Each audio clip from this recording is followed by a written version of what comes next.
Oregon, and I ended up doing my hair a little while ago in a rope braid style of bun, and I just wanted to showcase this because I don't think I've done this style on this channel before.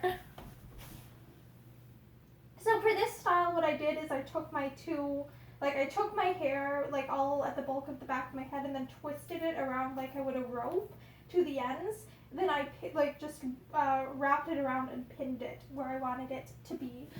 And I already did this style, but I remembered like, oh wait, yeah, this is actually a variation on a bun that I feel like has a little bit more, it stays in a little bit better on my hair than a traditional just twisting it around once sort of style, like the two strands together, like that just has more, I describe it as like a tension or something where it actually it stays put a little bit better on me for every day. So I was like, you know what, I should just make a video showing this particular hairstyle. So yeah, this is a rope braid style of a bun.